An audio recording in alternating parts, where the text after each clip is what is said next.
이어서 선외기 하부 장치 및 작동 원리라는 주제로 마린 크류의 정천환 대표님께서 발표해 주시겠습니다. 반갑습니다.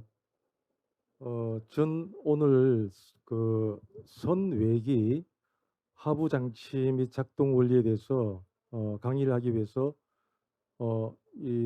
소중한 자리에 섰습니다. 어, 제가 오늘 강의하고자 하는 선외기, 쉽게 말하면 아우트모터 보트의 하부 장치를, 동력 전달 장치를 얘기하는 것이거든요.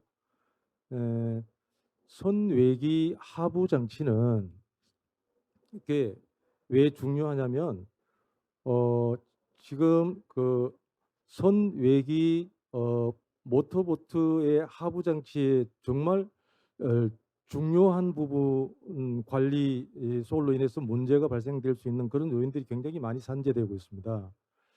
그래서 선외기 하부 장치에 대한 보트 주인으로서의 관리 지침이라든지 이런 것들을 숙지하고 정말 선내기 하부 장치가 얼마나 중요한지에 대한 것들을 또 인지하고 관리하셔야 되거든요. 그래서 한 번 더 이런 교육을 통해서 유경험자로서 또는 교육을 지도하고 있는 강사로서 한 번 더 당부 말씀을 드리려고 이 교단에 섰습니다.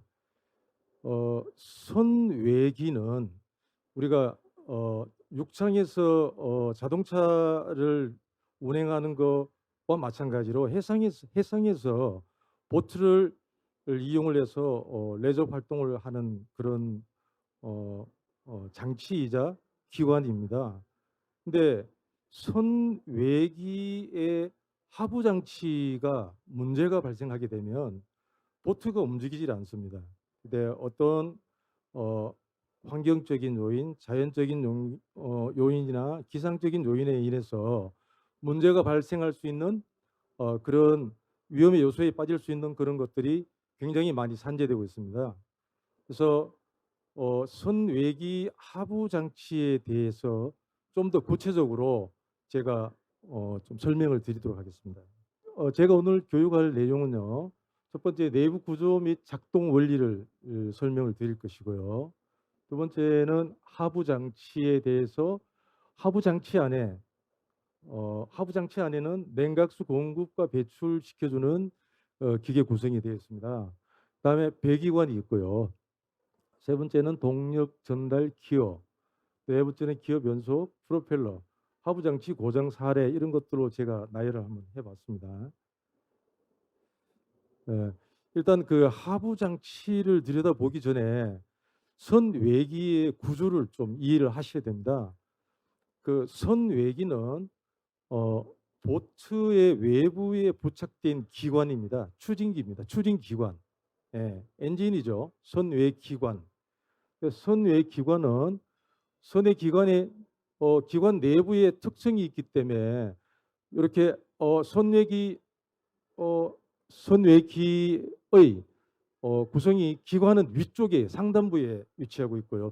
동력이 이 동력이 이렇게 수직으로 이 축계를 이용을 해서 축계가 내려가서 하부에 기어박스까지 이 로 유니트까지 동력을 전달해 주는 것입니다. 이게 이제 그 보통 엔진들이 육상 엔진들을 보면 이렇게 수평으로 되어 있어요. 이, 이, 이, 이 여기 이 피스톤이 가로로 1번, 2번, 3번, 4번 이렇게 또는 V자로 이렇게 1, 2, 3, 4 이렇게 V자 누워 있는데 지금 현재 선외기는 이렇게 수직으로 세워져 있어요. 이렇게 피스톤이 1번, 2번, 3번, 4번 이렇게 수직으로. 그래서 이 구조가 선외기이기 때문에 이 선외기의 특성상 기관을 이렇게 만들어 놓은 거예요. 이 동력을 이렇게 수직으로. 그래서 그렇다면 이렇게 수직으로 된 기계에는 연료 공급 시켜주는 방식이나 아니면 오일을 이렇게 순환시켜주는 방식이 조금 다르겠죠. 자동차와는 같은 내연 기관이지만 조금 다릅니다. 방법이.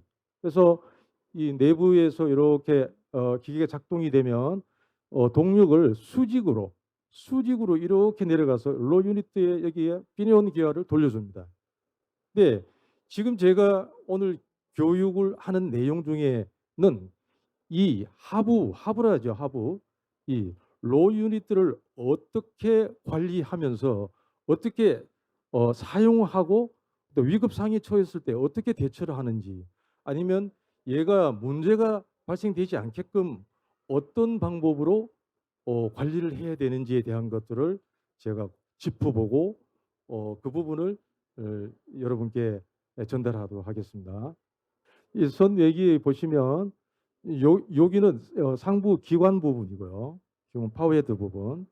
근데 요 부분은 동력을 전달하는 전달 부분인데 사실은 이 부분도 중요한 부분이거든요. 중간 몸통이라 하는데 미드 섹션 부분인데 여기 이제 뭐 트림이라든지 엔진의 각도, 뭐 이런 프로펠러가 동력을 전달할 수 있는 각도, 이런 것들을 이 중간 몸통에서 다 커버를 하고 있고요.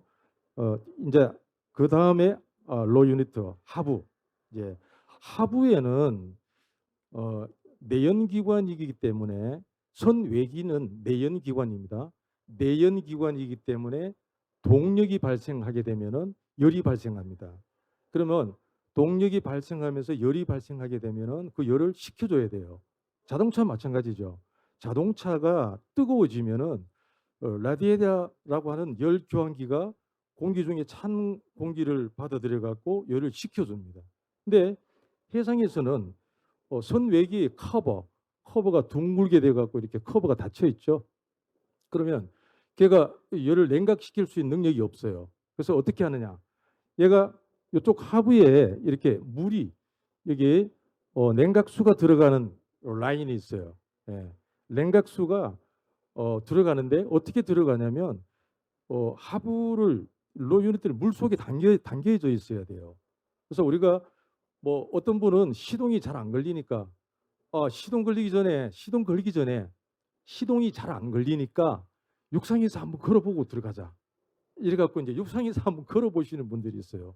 근데 이게 위험한 것이 왜냐면 물을 펌프하기 위한 그 소재 자체가 고무로 되어 있어요. 고무.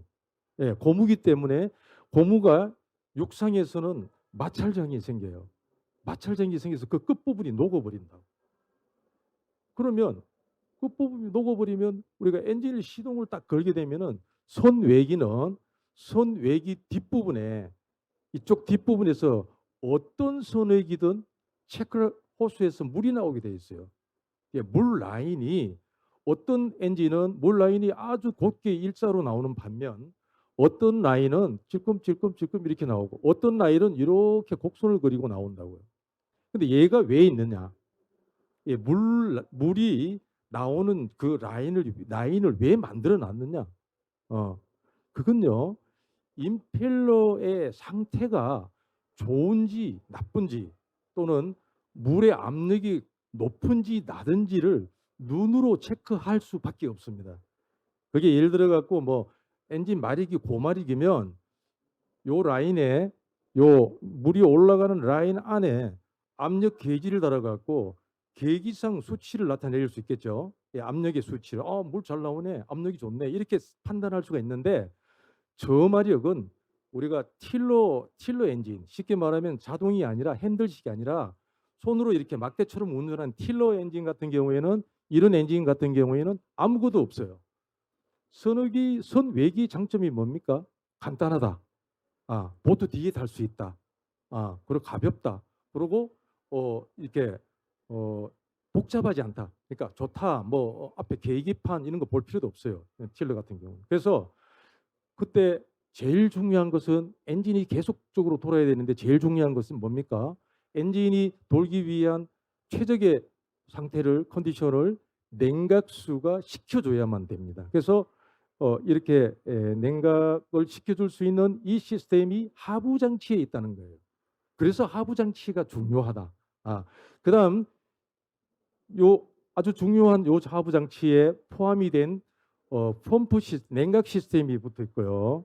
그다음 자, 하부 장치에는 냉각수 공급 배출하는 장치가 있고요. 그다음에 배기 물이 나가는 그 엔진을 식혀주고 나가는 배기관이 같이 연결돼 있고요. 그다음 동력을 전달해주는 장치와 기어를 변속해주는, 그러니까 전진이냐 후진이냐 이렇게 전달해주는 장치가 하부에 들어 있습니다. 예. 그다음 그 동력이 이제 추력으로 프로펠러가 밀어내는 거죠. 예, 물을 밀어내는 거죠.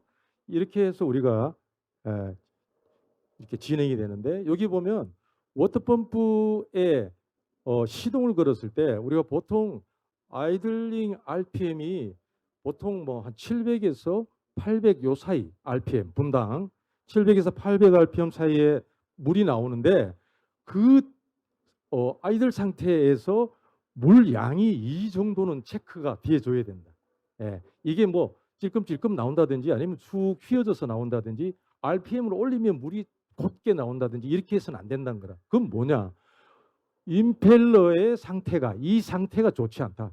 이 상태가 끝부분이 녹았거나 닳았거나 아니면 어, 어, 흡입된 부분에 어떤 뭐 찌꺼기가 있거나 오염물질이 있거나 이런 문제가 있다는 거예요. 그래서 체크를 하셔야 되는 거예요. 다음 배기관도 중요한 것이, 냉각수가 내려가면서 이 배기관이 뜨거워진 배기관을 가장자리로 물을 쏴주는 겁니다. 그러니까 식혀주는 거예요. 예. 그래서 하부와 로 유니트와 미드 섹션과의 그 연계는 동력을 전달하기 위한 수완지도하기지만, 로 유니트 자체는 우리 자동차의 배기관입니다. 마우라. 예. 자동차의 배기관이기 때문에 엄청나게 중요한 그런 역할을 하고 있거든요. 그래서 이게 우리가 미드 섹션을 이렇게 풀어보면 엔진에서 이렇게 바로 피스톤에서 가스가 나와요. 이걸 지금 엔진을 이렇게 제껴 놓은 거거든요. 옆으로 이렇게 제껴 놓은 건데 가스가 막 나와요. 나오면 뜨거운 물이 이쪽 가쪽에는 냉각수가 식혀준 냉각수가 막 이렇게 식혀줘요. 차갑게. 그리고 일이 들어가거든요. 배기관으로. 이 배기관의 상단부가 여기고 이게 하단부예요. 이게 요 부분. 이게 미드 섹션 안쪽으로 들어가 있어요. 여기서 물이 막 쏟아져 내리는 거예요. 예. 이래서 식혀주는 역할을 한다. 동력이 여기서 엔진이 피스톤이 움직이면서 동력을 발생했어. 동력을 발생해 갖고 미드 섹션을 통해서 드라이브 샤프트를 통해서, 그 다음에 여기 비너언 기어, 배별 기어라 했죠. 여기 비너언 기어를 통해서 얘가 전진 기어, 얘가 후진 기어.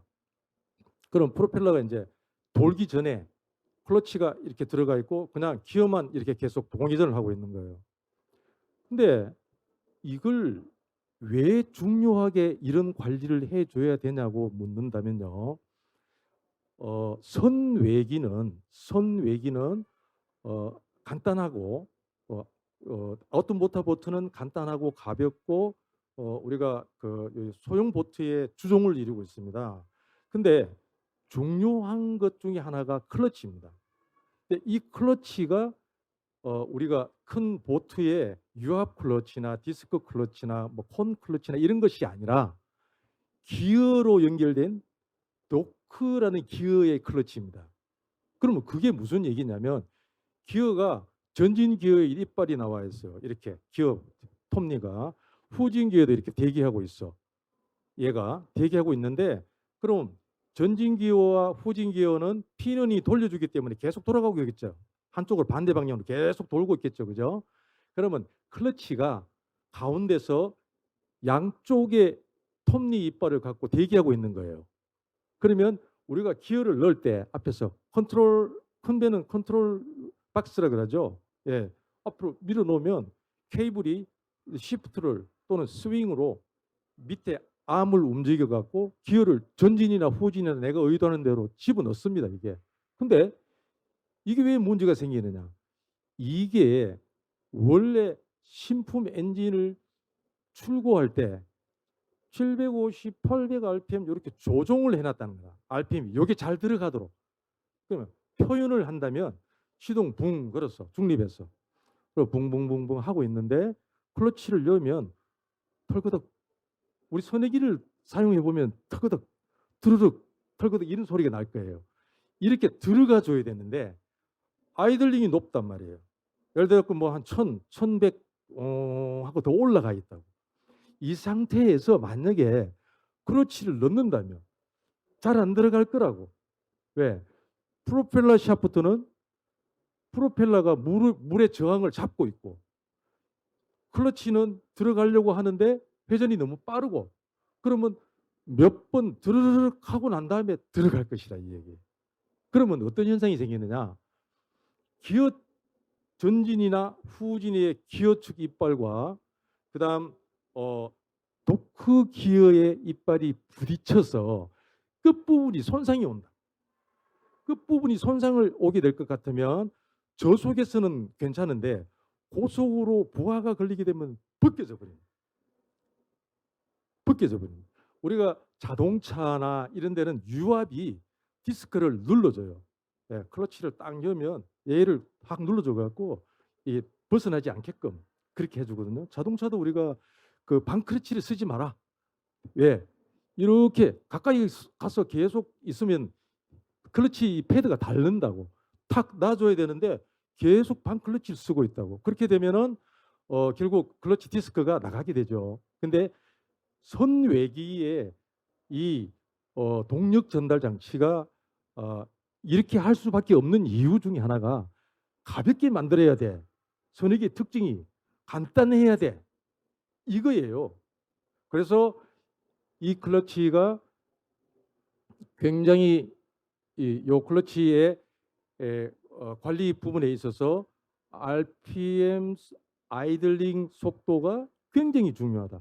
근데 이 기계가 조금 쓰다 보면 어느 정도 사용을 하다 시간이 지나다 보면 변하게 돼 있어요. 기화기 타입이나 아니면 전자식이라도 전자식 트로틀 바디에서 트로틀 센서가 유격이 조금씩 변할 수가 있어요. 왜냐하면 컨트롤의 케이블이 교체를 해줘야 되는데 얘는 뭐하고 관계가 있느냐? 얘가 얘 유격은 얘를 만져주기 이전에 이미 설정이 돼 있어요. 안 변해요. 근데 어디서 변하느냐?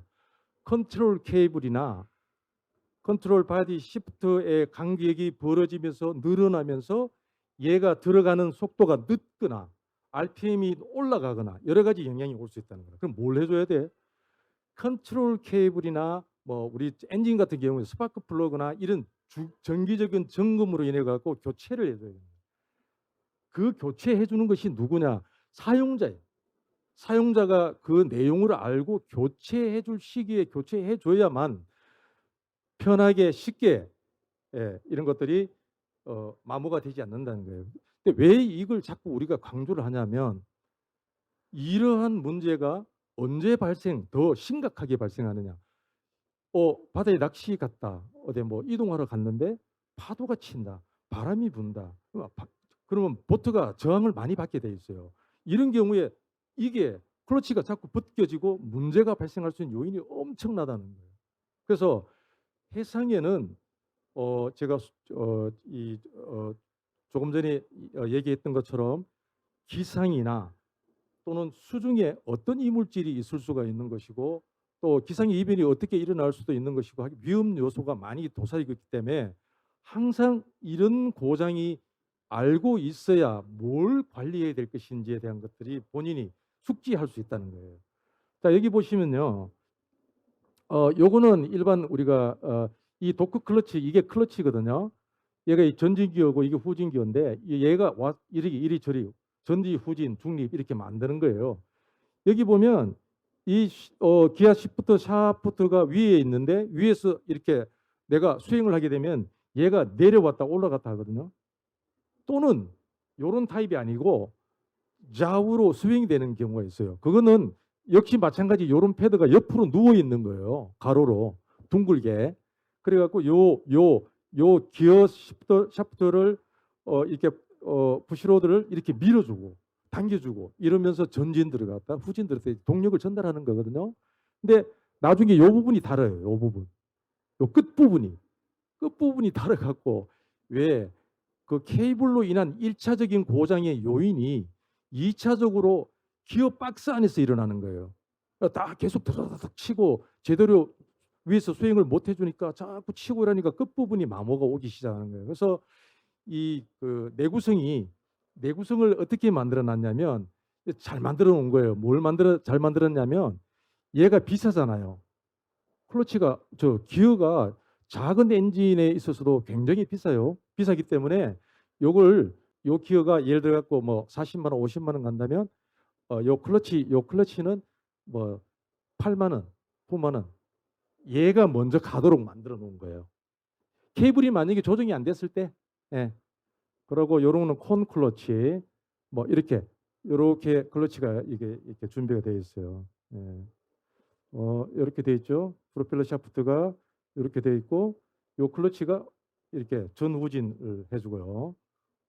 네, 이건 뭐 스턴 드라이브인데 스턴 드라이브라도 이제 뭐 크루즈 같은 경우에 브라보 1이나 브라보 2는 콩 클러치고요. 브라보 1 같은 경우는 도크 클러치로 되어 있어요. 예, 기어 클러치로 기어 클러치라 그러죠, 그죠? 예, 그다음에 조금 전에 얘기했던 것처럼 임펠러가 이런 식으로 문제가 발생할 수 있어요. 이렇게 녹아갖고 이렇게 이제 이게 뭐냐면 해상에는 우리가 시야가 확보되지 않습니다. 그래서 그 수중에 뭐 이렇게 이물질이 있다든지 아니면 낚싯줄이 있다든지 낚시를 하고 낚시에 뭐 갯바위 뭐 걸리면 터트려 버리잖아요. 그게 물 속에 이렇게 떠 있는데 부유물처럼 보트가 지나가면서 그걸 감어. 그럼 프로펠러와 샤프트 사이로 타고 들어가. 그렇고 이름이 많이 감기다 보면 양이 많아지면요. 그다음에 어떻게 되냐면 이게 밀고 들어가서 실을 손상시켜요. 물이 들어가게끔. 그럼 우리는 모르잖아.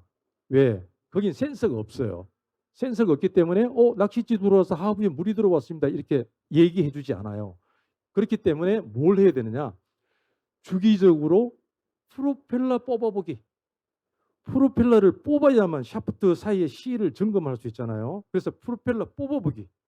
예, 하부 관리, 오일 관리하기 위해서는 주기적으로 1년에 한 번씩 오일을 교체해 주되 프로펠러 뽑아보기를 하라. 예, 이거는 분명히 해 주셔야 되고요. 이걸로 인해서 자 이렇게 파고 들어가는 거예요. 이렇게 안쪽에 이건 몰라요. 프로펠러를 뽑아보지 않으면 몰라요. 그다음에 이렇게 파고 들어가고 이런 식의 문제가 발생합니다. 이렇게 조금 전에 제가 얘기했죠. 도크 기어가 이렇게 마모가 된 거예요. 쳐갖고 이게 클러치예요, 클러치. 예. 이 가루가 또 떨어져서 기어와 기어 사이에 들어가서 하부가 망가지는 거예요. 근데 중요한 것은 뭐냐면 우리가 뭘 해줘야 되느냐? 선외기를 타고 다니면서 선외기 하부에 대해서 아주 깊게 생각하지 않아요.